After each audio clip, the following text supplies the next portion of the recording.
Bonjour, j'espère que tu vas bien et que tu as la forme. C'est Dave Roussion pour une nouvelle vidéo fitness aujourd'hui et je vais te parler des squats. Pourquoi je te parle des squats? Parce que c'est un mouvement qui est vraiment craint en musculation. Pour quelle raison? Énormément de pratiquants et pratiquantes ont peur de se blesser.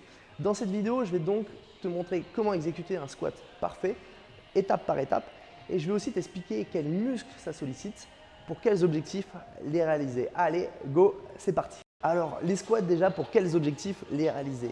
Que tu sois une femme ou un homme, les squats peuvent t'aider pour de nombreux objectifs. Ça peut être pour de la prise de masse musculaire, ça peut être tout simplement pour affiner tes cuisses ou gagner en galbe fessier.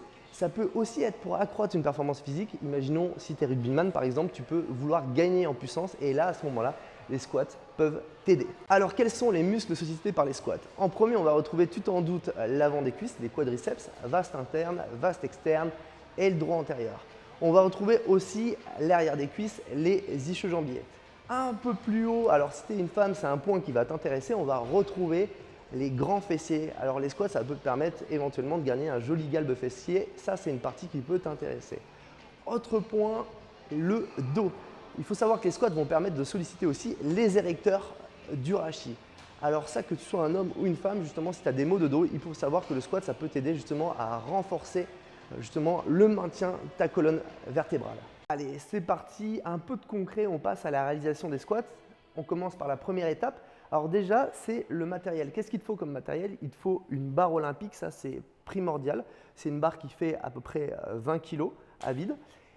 Deuxième chose, une cage à squat, hyper important. Et si possible, cette cage à squat, elle doit avoir des sécurités. Alors regarde, je te montre, descends Jess. Jess va nous montrer, voilà, cette sécurité qui est juste là. Alors tu peux la régler par rapport à la hauteur où tu veux descendre, ça on va voir ça par la suite. Maintenant, chose hyper importante, c'est un autre objet qu'il te faut, c'est un banc. Alors, le banc, il va être utile, ça va être un repère parce qu'au départ, je te laisse deviner que tu ne vas pas faire des squats complets.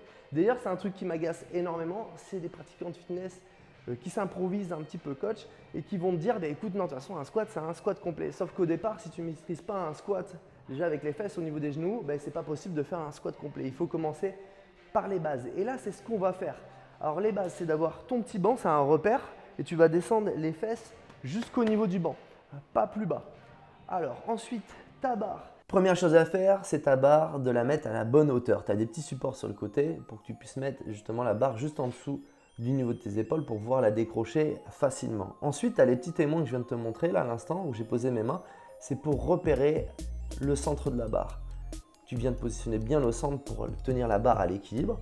Ensuite, niveau largeur main, mais il faut là tout simplement poser tes mains sur la barre en fonction de la largeur de tes épaules et de ta mobilité. Le tout, c'est que tu aies un bon soutien de ta barre.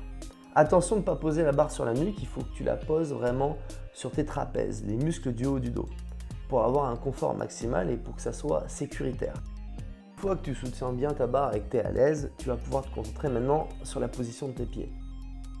La position de tes pieds, tu pars tout simplement largeur du bassin et ce que tu vas faire, c'est écarter les pieds un peu plus de chaque côté et tu vas mettre les pointes de pied légèrement vers l'extérieur. Une fois que tu as une très bonne stabilité, tu vas pouvoir débuter le mouvement. Pour cela, tu vas fléchir hanches et genoux simultanément tout en inclinant un peu le buste en avant, mais attention, garde bien le dos droit. Regarde en face de toi, ça va vraiment t'aider. Bombe un peu la poitrine pour pas que le haut du dos s'affaisse. Une fois que tes fesses viennent effleurer le banc, tu viens remonter en soufflant, en contractant les fessiers. Attention de ne pas verrouiller les genoux d'un coup sec quand tu arrives en haut.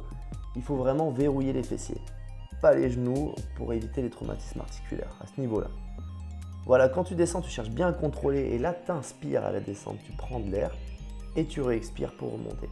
Au niveau de l'axe des genoux, il faut tout simplement les pousser légèrement vers l'extérieur pour qu'ils soient alignés avec les pointes de pied.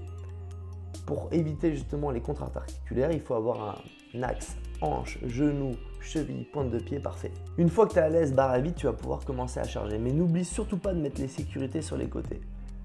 Comme tu le vois, je mets toujours le poids sur les talons pour pouvoir bien descendre les fessiers jusqu'au banc.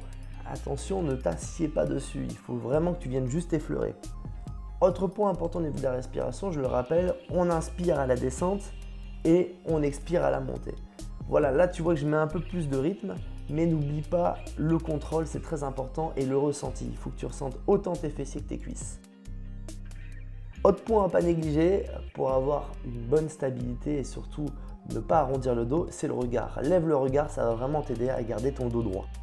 Une fois que tu es plus à l'aise, tu peux enlever le banc. Mais n'oublie pas cette sécurité que tu adaptes à la hauteur à laquelle tu descends. C'est vraiment pratique. Et si tu es trop fatigué au bout d'un moment pour monter, tu as juste à poser ta barre dessus et ça t'évite de faire un dos rond ou de compenser. Alors là, tu peux voir maintenant Jess en squat complet. Ça, c'est le dernier niveau. Vraiment, c'est ce qui est le plus difficile, c'est réaliser un squat complet. Pourquoi? Ça demande beaucoup de mobilité. Alors, tu vois que Jess utilise des sécurités justement sur le squat complet. C'est vraiment indispensable. Alors, le squat complet, déjà, tu dois surtout pas décoller tes talons. Quand tu descends, tes talons doivent être bien appuyés dans le sol.